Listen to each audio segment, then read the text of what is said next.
We got some RFA signings. We got a draft class and an upcoming free agency period coming up for the Florida Panthers and the NHL. On this edition of the Locked On Florida Panthers podcast, Alex Baumgartner of the 5 Reasons Sports Network will be coming on to chat more about everything the Florida Panthers have done in the past week and what we are anticipating coming up this week. All on today's episode of the Locked On Florida Panthers podcast. Your Locked On Panthers, your daily podcast on the Florida Panthers. Part of the Locked On Podcast Network. Your team every day.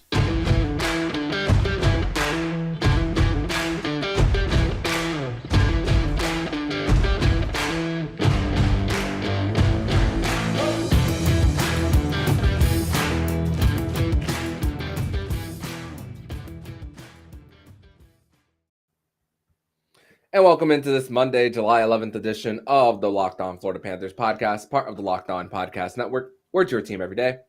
Thank you for making the Locked On Florida Panthers podcast your first listen of the day. I'm Armando Velez from PantherParkway.com, and you can follow me on Twitter at Monoman12. Follow the show account on Twitter at LO_FLA Panthers. And thank you for making the Locked On Florida Panthers podcast your first listen of the day. Don't forget to also subscribe to Locked On NHL and Locked On Fantasy Hockey. Will be covering all the offseason activities around the National Hockey League. And today's episode is brought to you by BetOnline.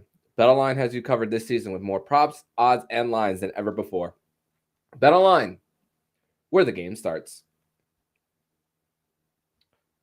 So, Panthers fans, it's, as you can see, it's a live edition of the show. For anyone listening on the audio, once you get the notification on your podcast app that you listen to the show, you'll see that it's an early release of Locked On Panthers. That is because we are in the off-season mode where there's trades, there's free agency signings, and things can get outdated very quickly. So at this time right now, 7:46 p.m. on a Sunday night, we'll be releasing this edition of the show early. But we got some RFA signings that the Panthers had. We have a draft class to talk about, like I said at the beginning. And, man, lots to cover in relation to the Florida Panthers. But let me bring in my guest here on the show, a voice that you guys have heard many times on the show, Alex Baumgartner of the Fifth Line 5R show on the 5 Reasons Sports Network. Alex, welcome back to the show. Thanks for having me. I gotta ask you, man. With no draft picks in the first 2 rounds, how's your mindset and feeling going into the first 2 rounds? Were you at ease, or how were you feeling during that time? I didn't really have a problem. Florida knew going into this draft they're not gonna have anyone until I think it was like pick 93, 92, something around there. Wasn't necessarily a deep draft this year on paper, whereas next year's will be. So if there's a year to not have a first round or a second round pick, it's probably this one. Florida went, organizational needs this year. You're picking third round for your first pick. So their first 2 picks, they went defenseman. Their first pick, they took a 6'3" defenseman. And if you look at the Panthers, D depth chart from last year, majority of the season, you had one defenseman who was over 6 foot, which is Aaron Ekblad. Every other defenseman was exactly 6 foot on paper, according to NHL.com. Then they brought in Ben Sherratt. So you had 2 of your active roster defensemen in the playoffs over 6 foot. The rest were 6. Pretty undersized defense if you're looking at it in NHL standards. So they go ahead. They grab a big body who's 6'3". That was, give me 1 second. I have it right here. Just don't want to mess up the name. Marek Alscher, yeah. So, obviously, defensemen take quite a while to progress and develop. Don't expect really any of these guys to compete for a roster spot at the least for 3 years, maybe. I would say at least 3 years. They went 2 defensemen for the first 2 picks. Florida's defense is probably, I would say, out of the 3 positions, it's probably the weaker out of the 3. Spencer Knight's not a prospect anymore, but you have a 21-year-old goaltender who hasn't played as a starter. That's almost like a prospect who's just kind of getting under his wings. And they got Matt Guzda from the Barrie Colts. They signed him. He's going to be pretty good. They go ahead and they take another goaltender from the U.S. National Development Program, which is where Spencer Knight played. This guy is going to UNH. So, I like what they did. It was Tyler Munzelek. That's the goaltender they took. Florida, we talked before the show, and you said 3-2-1. They got the forwards, the defense, and the goaltender. You said it was a line. You cover your bases there. So they also traded into the 7th round to get another pick, and that pick was Liam Armsby at 214. So they stuck at 221. They took Jack Devine, and they went in and they grabbed Armsby. Armsby's teammate Shane Wright went 4th. Armsby played on the Don Mills Flyers U16 AAA. That team had 6 guys get drafted in 2 years in the NHL. So for a GTHL team, that's quite something. Mm-hmm. And Armsby was asked about celebrating with all of his teammates of being drafted and all. And we think about where I like that you mentioned some of the hype for the Panthers and their defense, and of course not expecting any of these players to be part of the organization for another 3 years. And you think about some of the defensemen that were traded in the Florida Panthers organization, of Vladislav Kolyachonok, which was one of them, traded to the Arizona Coyotes, along with Anton Stroman, even though he's an older veteran player, still under contract. They were shown the door by the Panthers. So you're putting those bodies back into the system. Merrick Alsher, who played in the same WHL team as John Ludwig, and John Ludwig struggled with injuries this year for the Charlotte Checkers. So recouping some of that those bodies in your system is great for the Panthers. And then Ludwig Jansson, another player from Sweden, he spoke to the media. He's going to be back home in Sweden for a few years before making his way over. And then the only player that wasn't at least present to the media and is not going to be at prospect camp for the Panthers that is going on July 11th to the 15th is Sandis Villamus. Forward, left wing, born in Latvia, played in Sweden, 32 points in 40 games. And also, I think about this, the Panthers and the way that they drafted a lot of some championship experience along with some leadership. We talked about Liam Armsby earlier. He was the captain for his team in the OHL for North Bay Battalion, yeah. Battalion too. And you think about Zach Devine, Devine, excuse me. You mentioned U.S. National Team Development Program. Many players get drafted out of there. I mean, and also a national championship. Played with Mike Benning, who scored a power play goal, game winner in the championship game, and talked about how Mike Benning is one of his teammates. So I think it's going to be some fun times for Jack Devine and Mike Benning even next year. Yeah, like after the first 2 rounds, it's really like kind of just adding to your prospect pool, swinging on guys that you think could make differences. You look at the 3rd round, you got, I think Braden Point was like a late 2nd or a 3rd round pick. They talked about Mckenzie Uighur maybe 6 times on the NHL Network. Like before we even hit the 5th round, they were talking about Mckenzie Uighur. So lots of love for the Florida Panthers defenseman who was a 7th round pick. Obviously, Patrick Hornqvist, 7th round pick. I believe Joe Pavelski was a 7th round pick at one point. Don't quote me on that, but I think he was. Every once in a while, you're going to find a player that might have, fell under the radar during his junior hockey career. Martin St. Louis was, one of those guys that was under the radar. And then he wins a cup, and he goes to the Hockey Hall of Fame, and now he's the coach of the Canadiens. So that's what you're doing in the draft. You're building on your prospect pool, like you said. You're taking swings on some guys. I think taking a Sandis Villamus at 157, he played in the J20 league. He didn't play professionally in Sweden last year. He split, he played mostly J20, played a couple games J18, Latvian forward. That's a swing kind of guy, maybe he has some upside, maybe he develops. So I do like what they did. I can't say I watched any of these guys play before they got drafted, but that's going to happen a lot when you're taking guys later in the rounds. But, Florida kind of, checked off the boxes. I think their forward depth prospect-wise is really high still. Maki Samiskovic, Denisenko, who I believe they re-signed. Justin Sordiff might be a surprise guy that can compete. If he gets into training, if he has a good dev camp and he gets the call up to training camp, he might be a guy that's going to compete for, one of those bottom spots, maybe get his 8-9 games in the NHL for the entry level. There's quite a few forward prospects in the Panthers organization that are going to look good. I mean, Cole Schwinn turned it up in Charlotte. So there's going to be a couple spots up for grabs. The Panthers had a really deep team last year forward-wise. They're going to have most of those guys back. There's going to be a couple spots down there that maybe someone can kind of try and steal one. Yeah, and I like that you mentioned Villamus. He also played in the World Junior Championship, and he's more known as a goal scorer as well. 32 points, 18 goals, 14 assists in 40 games, and played in World Junior. And let's talk about. So I think he played Division 1A World Junior, right? Yeah, what it was? U18 World Junior. So that's what he played. So, and also one more thing. Let's talk about the goalie. Let's talk about the goalie Tyler Munzelek. Not only did they sign Matt Gusta, but they also, the day after they traded Devin Levi in the Sam Reinhart trade, they drafted Kirill Krasniuk in the 5th round last year. So they're adding to the goalie excellence department. And Bill Zito was asked about that pick.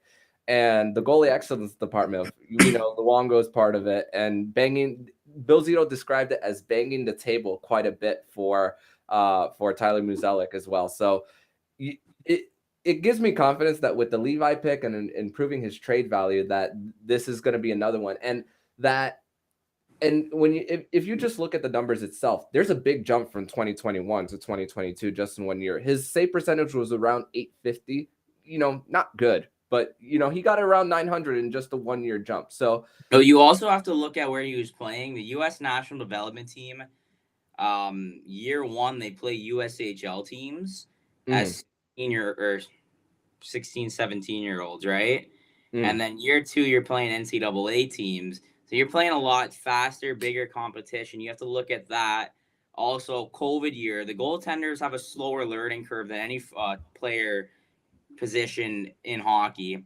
They miss, a full year basically. You can train as much as you want. When you're not getting high level competition at consistent reps, the curve's going to be a little weird. And it was kind of weird this year for goaltenders. There wasn't really a high-end goalie prospect, where in years past we've seen first-round guys, go consecutive years. I think it was 3 years or something like that.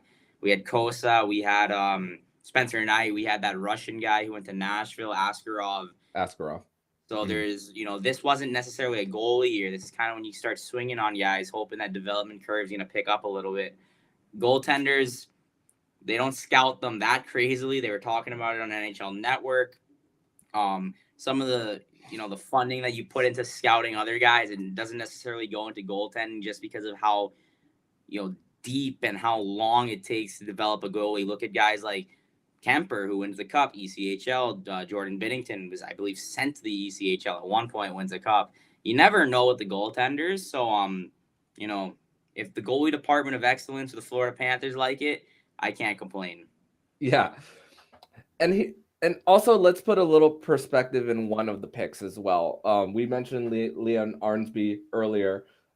The Florida Panthers trade back into the 7th round. Well, they already had the 221st pick, but they added another pick, 214. It was basically a pick swap from their 7th round pick in 2023. But they still have a 7th round pick in 2023 due to that trade with the Arizona Coyotes with Anton Stroman as well. So they didn't lose too many chips just in that. So it's a very low risk, high reward type of trade. We mentioned it earlier, captain for North Bay Battalion, and for also this is that this person is in your system earlier, and even if they're not offered an ELC, that you get some games in your organization, and then teams can look at that, and that could be another trade piece down the line. Now seeing that they have a few games under their belt. So I kind of like that as far as like a pick swap for the Panthers there. If Florida likes a guy and they make the jump in that they clearly wanted, they saw upside in Armsby. Leadership-wise, 18 years old, you're the captain of an OHL team. Usually when you're 18, you're the captain of an OHL team. You've been there for a while. Shane Wright, exceptional status, obviously captain of the Kingston Frontenacs. It usually happens with those high-end first-round potential prospects. Alexis Lafreniere, I believe he was either the assistant or he was the captain. He was the captain at 18, right? So, Armsby, I was pretty impressed to know that he was the captain at 18 for a guy that didn't have, top 5 round hype necessarily. So, Florida liked his game. So I don't necessarily think they're looking exactly like this guy might be a good trade piece. Maybe it's more like, put a guy into our organization. Maybe he will strive higher than others expected. And that usually happens with every team picking in the later rounds. If you told the Panthers Mckenzie Uighur will be getting Norris Trophy votes 6 years after you drafted him, they'd probably be like, all right, yeah, we're definitely happy we took him. So that's the game of the NHL draft. The scouts like someone and take a swing on them. Yeah, for sure. And hey, we'll see what these guys look like a few years from now. That's for sure. But we're gonna transition over to the next segment where we're gonna talk about a few RFA signings for the Panthers ahead of Wednesday's free agency period for the NHL. But first, we're gonna tell you all about Athletic Greens. And I've been using AG1 because sometimes as a person who can be a little addicted to coffee, sometimes I need a little bit of a break from it. So what is this stuff? With one delicious scoop of AG1, you're absorbing 75 high-quality vitamins, minerals, whole food source superfoods, probiotic and adaptogens. It helps you start your day right. This special blend of ingredients support your gut health, nervous system, immune system, energy, recovery, focus, and aging. All the things. Right now, it's time to reclaim your health and arm your immune system with convenient daily nutrition. It's just one scoop of water every day. That's it. No need for a million different pills and supplements to look out for your health. To make it easy, Athletic Greens is going to give you one free year supply of immune supporting vitamin D and 5 free travel packs with your first purchase. All you have to do is visit athleticgreens.com/NHL Network. Again, that's athleticgreens.com/NHL Network to take ownership of your health and pick up the ultimate daily nutritional insurance. All right, we're back here on this second segment of the Locked On Florida Panthers podcast on this Monday, July 11th. I'm Armando Velez. I got Alex Baumgartner from the 5 Reasons Sports Network here to discuss more about the Florida Panthers and what they've done in the last week. And like I told you pre-recording, Alex, during Friday's show, I usually have my phone down, face down. I usually try not to recheck the feed too much as I'm recording. But in the middle of that's when the announcement of Eetu Luostarinen given an extension for the Panthers, as well as Lucas Carlsson being offered an extension for the Florida Panthers. Let's start with Eetu Luostarinen. A Dale Talon trade just a few years ago for Vincent Trojec. Now Vincent Trojec is scheduled to be UFA. I'm not sure if Pittsburgh is in the mix, even though he's a Pittsburgh native. I'm not sure where Pittsburgh fits for Trojec, but Luostarinen, he has proven to be a valuable bottom 6 player, a valuable penalty kill. And like I said during the season, I felt like that every other game when the Panthers were on the PK, especially later on in the season, I felt like there was a lot of shorthanded chances that him and Jonathan Huberdeau had on that unit. Luostarinen's the utility guy. He's 23 years old. When I say utility, high skill utility guy where you can kind of plug him wherever you need. He really solidified his name this year. The year before, Owen Tippett was getting more, rep looks as the 2 rookies on the team. I thought Luostarinen's game was very raw. He tried to do too much in the corners, had the flashiness, and he really simplified his game. Extremely simplified his game. He didn't do ridiculous, stupid moves in the corner, got the pucks in deep. Eetu Luostarinen rarely made mistakes in his second year, which shows the maturity level of this guy. I remember watching him his rookie year, the talent's there, but he's very raw. He really polished his game. As you said, penalty kill, he was extremely dangerous. And, all the Finns are really good penalty killers. And the way that they teach the game in Finland, it's very defensively sound. These guys are really good players. They're really good positionally. They got a lot of hockey IQ. Luostarinen, no question. When you're looking at Lundell and Barkov, Luostarinen is right up there with them penalty kill wise. $1.5 million, 2-year deal. Biggest part is you're taking him to RFA status right after this expiration. So that's great work. Anywhere between 1.25 to 1.75 is honestly a respectable deal for him. Kind of like a prove it year or a 2-year prove it deal, almost like a bridge where you're going to take him to 25. That's when guys are about to hit their prime, really. And he has 2 years to kind of try and make, double that money. I wouldn't be surprised at the end of this contract if Eetu Luostarinen is demanding 3.5 to 4 million on a multi-year deal because he's just that good. He's not going to flash you out of the way with the amount of goals he's going to score, but he's a hard worker. You can put him on the penalty kill. If you need to plug him on the power play, he's smart enough to do that. Panthers don't need to with the firepower. But, great way for the Panthers to, keep one of the guys that they've really polished at home there. And Vincent Trojec, obviously great player for the Panthers. He's probably going to get paid pretty nicely this offseason. Don't know if Pittsburgh has that much money because they got the Letang contract they just put in, and obviously Malkin is still unsigned. But, there's going to be quite a couple suitors for guys like Trochek and Kadri. Luostarinen fits the team really nicely. So, great pickup. Mm-hmm. And apparently, Sidney Crosby paid a visit to Malkin in his home in South Florida to discuss what's been going on with his contract situation. And that's a little bit of a mess right there in Pittsburgh. Hey, Vienney Malkin, UFA. Vienney Malkin's one of the best players of the generation. Easy first ballot Hall of Famer. Whoever gets a Vienney Malkin, they might get him on a nice looking deal. He's a good player. How much do you buy that whole Malkin to Washington? I don't know how much I buy that. I haven't listened to any reports on that. I wouldn't know. I really don't know what to say. I don't know Washington's cap situation. I don't know if Malkin is necessarily the fit for Washington. I don't know exactly where Washington is in terms of their contract expirations. You plug Vienney Malkin anywhere, he's going to make a team better. That's all I know. He stays healthy. He stays on the ice. He's going to be a difference maker. It just kind of depends the number and the fit. It just wouldn't feel right. I'm not even a fan of either of those teams. It just wouldn't feel right after all those battles, all those years. I mean, there was rumors about Fleury like earlier last season during the trade deadline about going to Washington, and it just doesn't seem right based on that situation. Quickly on that situation, if it was a couple of years ago and you said of Vienney Malkin to the Capitals, it'd be like, wow, like no chance. I mean, I'm not saying there's a chance, but the Capitals-Penguins rivalry has kind of died down a little bit after both teams went on their cup runs.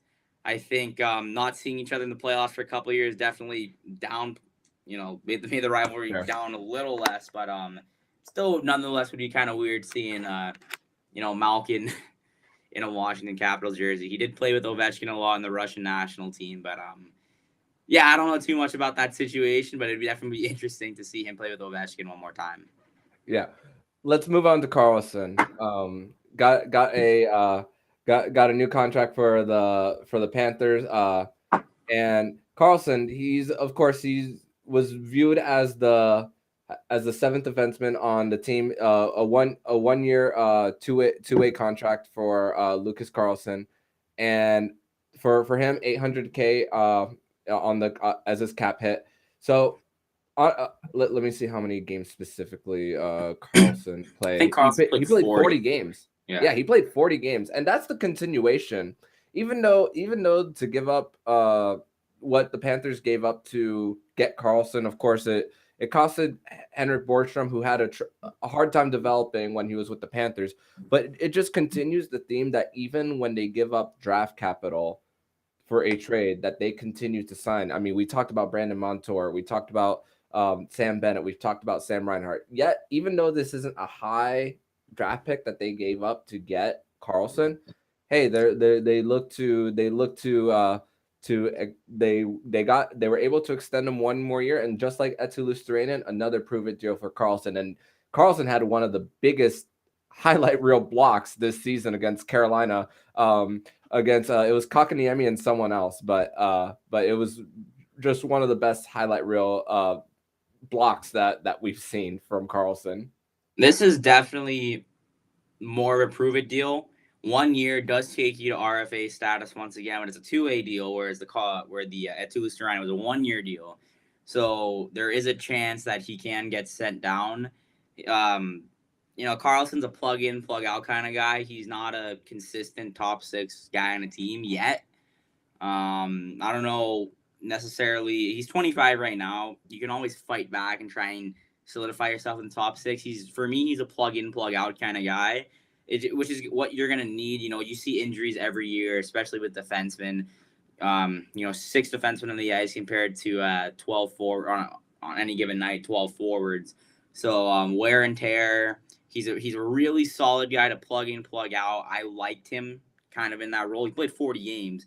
So out of all those kind of like long-term 7D, he was easily the most consistent and the one trusted most upon by the Panthers. And when you got Robert Haig, UFA, don't necessarily know if they're going to try and bring him back. But Terry Lindbaum, who was kind of a end of the year signing, brought him over from Finland. He didn't play that much. And then Ben Sherratt was a big UFA guy.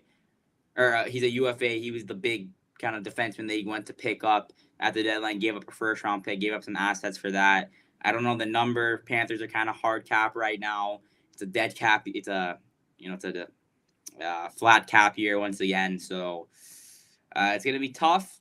And that's why they have $800K for Carlsson, 2-way deal. We won't lose him to waivers. We can pull him down to the minors and we need to bury him for a little bit. Or if he's not, he needs some game reps. It's a no risk signing for them. Mm-hmm. And prior to the Panthers signing Carlsson to that extension, there was only 5 of the veterans for the Panthers who were under contract next year. So there was going to be one additional person needed for the Cats there for on their roster. So there wasn't much there's not going to be much from the minors coming up to fill those spots immediately. But hey, you got familiarity on your team with Carlsson, and then the other 5 guys who are already under contract for yet another year. And speaking of Panthers who are under Panthers defensemen, who are under contract, we're going to talk about a little bit of a rumor that's going on around Panthers circles and a team in the Atlantic Division. And see whether a trade for this player makes any sense. And we're going to talk about that in the next segment here on Locked On Panthers. But first, we're going to tell you all about BetOnline. And BetOnline.net is your #1 source for all your betting needs and sports info. Find all the latest sports development, league reviews, and news, including this year's NHL free agency and Major League Baseball. BetOnline is your continuous source for all your sports wagering information, including live betting, esports, and scores. And BetOnline.net remains your best spot for all your sports scores, podcasts, and news this season. BetOnline.net is the fastest and easiest way to check on all your favorite sports and events, including MMA, boxing, and golf. Head to the website today or use a mobile device to learn more about the trends and action. BetOnline, where the game starts. Third and final segment here on this Monday, July 11th edition of the Locked On Florida Panthers podcast. I'm Armando Velez. I got Alex Baumgartner of the Fifth Line 5R show on the 5 Reasons Sports Network here joining me to talk all about the Panthers and what they've done over the last week and what's about to come. So right now, as we record this at 8:13 p.m. on a Sunday night live on the YouTube channel, the Florida Panthers have less than $1 million in cap space. You mentioned right before we went to break about the flat cap continuing for the NHL, and it makes the teams that are contenders in a very tough spot when it comes to building a team for next year. I mean, you only have so many players under contract and so many players that you gotta fill a roster and only so much money. And before we get to a Panther that they traded for, let's talk about a Panther that they drafted quite a bit ago in Mckenzie Uighur. We talked about 7th round that he was drafted. The broadcast mentioned it quite a few times, and there's a rumor saying that Ottawa was apparently kicking the tires on a possible Mckenzie Uighur trade. At first, when I saw that report, I said, okay, offer a second and I'll think about it and I'll get back to you, Pierre Dorian. But then I thought about this as well. The Panthers are a contender this year, at least on paper. Yeah. Does it really make sense for the Panthers to try to trade Mckenzie Uighur right now in order to get a draft pick if you're afraid of losing him next year? Panthers don't care.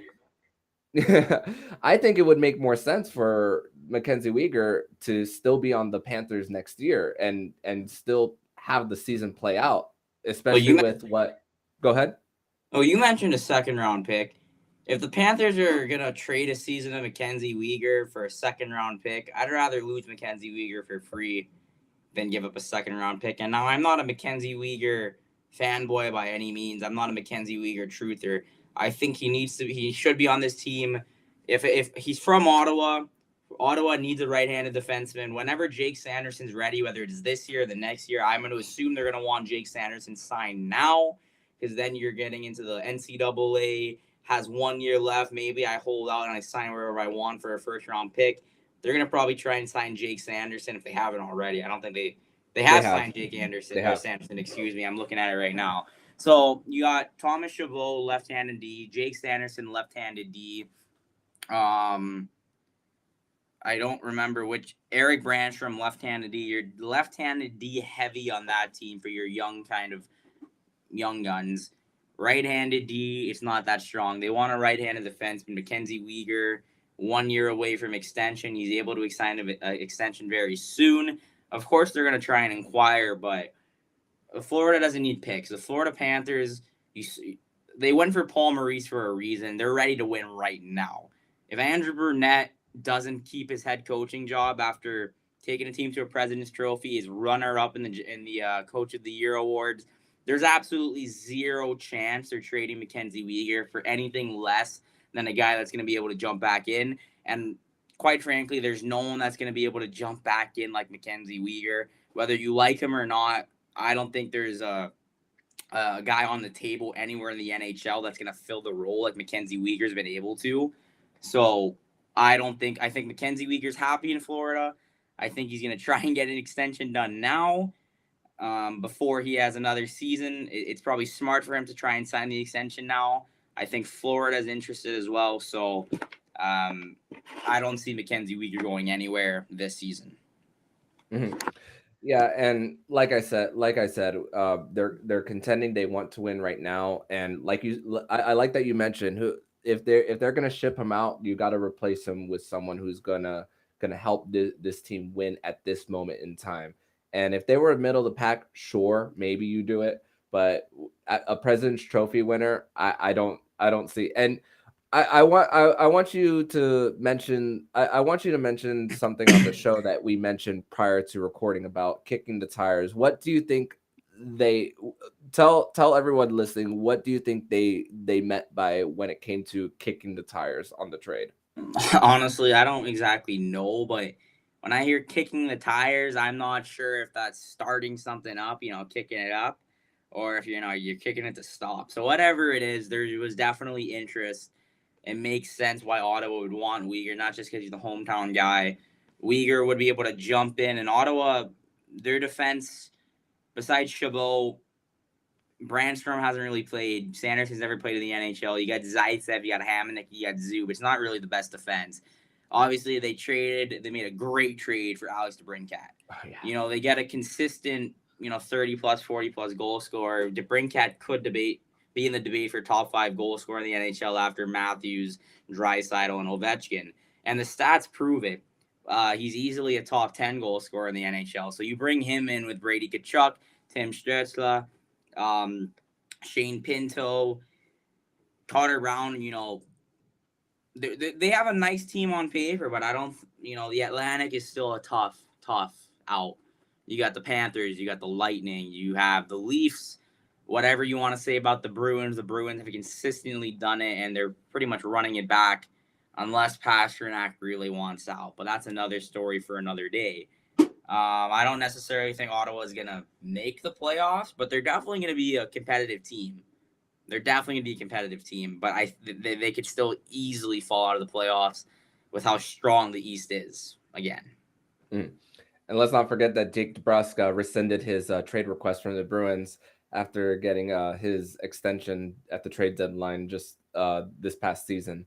And speaking of Ottawa, they made a home run type of trade, like you said, on right before the NHL Entry Draft started, and it got me thinking about their chances of possibly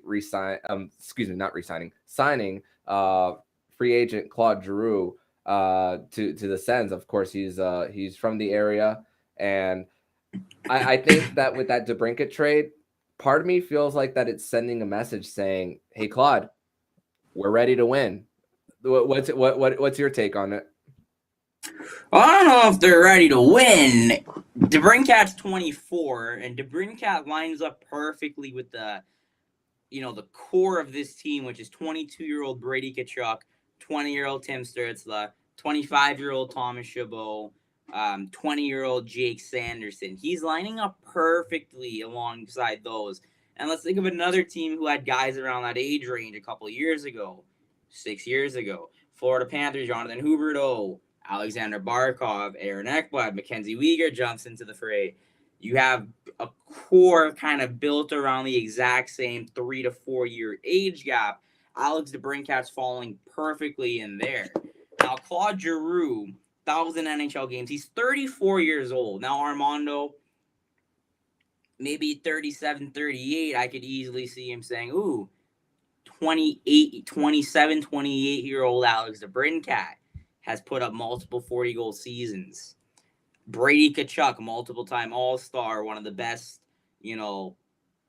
big-time centers in the league at this point, whatever it is. Thomas Chabot, great defenseman. Jake Sanderson, I like what they're doing. They've been adding pieces as the team's getting better. Not yet for me. Claude Giroux has some unfinished business.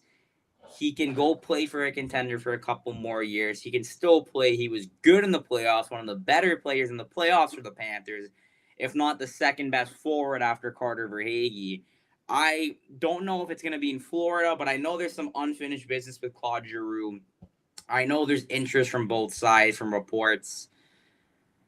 I've been saying I don't see a 34-year-old Claude Giroux who still has some game in his step going to a team that's not a – Ottawa's not a contender.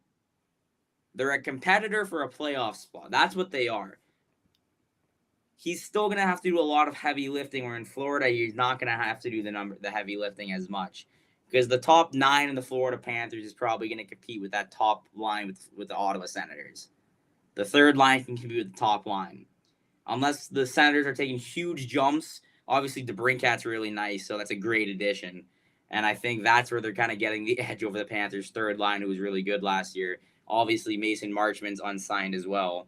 But I don't think Claude Giroux's done chasing that cup yet, and he can be a difference maker on a cup team. After winning that round last year and then getting swept in the second round, you would hope there's some unfinished business with that Panthers team, and you would hope that they can move a little bit of money around to get Claude Giroux. Now, $6.5 million in dead cap, very hard.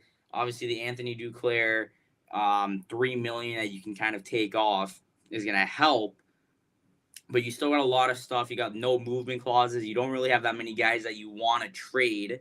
You necessarily don't have any guys you want to trade on contract right now. It's just who is the expendable one, and at what cost is that going to be expendable. So I don't know if the Panthers want to do this, but the only contract that would make things work is getting rid of Patrick Hornqvist, and he has a modified no trade clause, $5.3 million. That's kind of the only big one that I could see. I don't see them bringing back Noel Acciari because that's going to cost a little bit. If they want Claude Giroux, they're going to have to move a contract, and they're going to have to do it relatively quickly because free agency opens July 13th, and this is July 10th when we're speaking. Yeah, and I think I'm looking at the cap space for really every NHL team, like right in front of me with Puckpedia in front of me. With Toronto, with those cap clearing trades that they had, and Edmonton, their direction looks to be goaltender in trying to get someone. Carolina has 20 million cap space, but there's a lot of expiring contracts too. So are they going to prioritize their own UFAs or not? So that's a question to ask as well. Of course, you said cup chasing for for Claude Giroux as well. If he's going to go to a non-contender with a lot of cap space, it's going to be Ottawa. But let's go around to the contenders as well. Colorado doesn't have a lot. Chances are they're not going to be able to re-sign. I don't think Colorado would offer him just because he kind of bounced on Colorado last season. So I don't see the reason why Colorado would try to add him. It's Florida. Tampa has no cap space. Carolina relatively doesn't have cap space. Maybe a couple teams out west. I don't know how much cap space LA has. I think LA has some noise to make over there. But if Florida can move the contract, I think there's a lot of interest for Claude Giroux to come back. No state tax is going to help a little bit on those deals. So we'll kind of sit and see. I think I have heard Boston's name thrown around on Twitter, but if Pasternak's gone, you never know. And I don't think Pasternak's going to be gone, but if we'll see what happens. I couldn't tell you where Claude Giroux is signing right now. Yeah. Boston is 1.4 million cap space. LA has 6 with not a lot of, according to Puckpedia, not too many UFAs left, free agents. So that could be a possible threat. And I like the team LA. Now there's no reports that he's even talking to LA, but yeah, I think Florida's way higher on the contender list than LA would be. I still think, Colorado is going to be the best team in the West. St. Louis is still really good. I think Minnesota, obviously you lose Fiala, but they're still a pretty strong team. We'll have to wait and see. With Minnesota, it all depends on the situation with Kirill Kaprizov and the Russian government as well. That all their next season all depends really on that for them. So I'm sure for Claude Giroux, that's going to be a question that he asks. If that's a big if. Minnesota does show interest, but Minnesota doesn't have that much cap space. They have to get rid of Fiala because they have those the dead cap hits of Suter and Parise buyout. So Minnesota really has no flexibility there at all. Yeah, so I doubt it with that. It's gonna be, but from the time this recording drops to the time Wednesday comes, there could be so many more cap clearing trades from all. There might be, these GMs might be waiting for an additional domino to drop too. We don't know what's going to be the next big trade to clear some cap.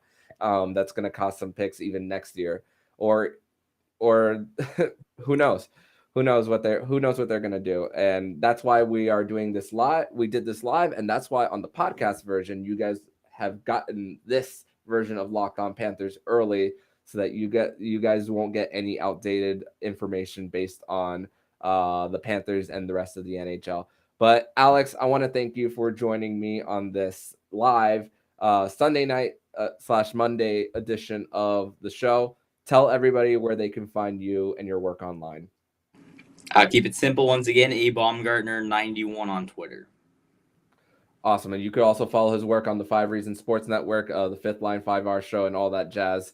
As him and the crew will be covering more about the Florida Panthers. So, Alex, thank you so much as always. Thank you. And if you like what you're hearing, please subscribe to the podcast to be notified every single time the Locked On Florida Panthers podcast jumps into your podcast feed. Don't forget to also subscribe to Locked On Fantasy Hockey with Flip Livingstone and Steele Roden. They'll be covering all the offseason activities around the National Hockey League. Thank you for making the Locked On Florida Panthers podcast your first listen of the day. And for your second listen of the day, make sure you listen to today's edition of Locked On NHL. Locked On NHL will be covering every draft pick from the past week to every free agent signing coming up. It's free and available wherever you get podcasts. So I'm Armando Velez with Alex Baumgartner. And you've been listening to Locked On Florida Panthers podcast. part of the Locked On Podcast Network, where it's your team every day.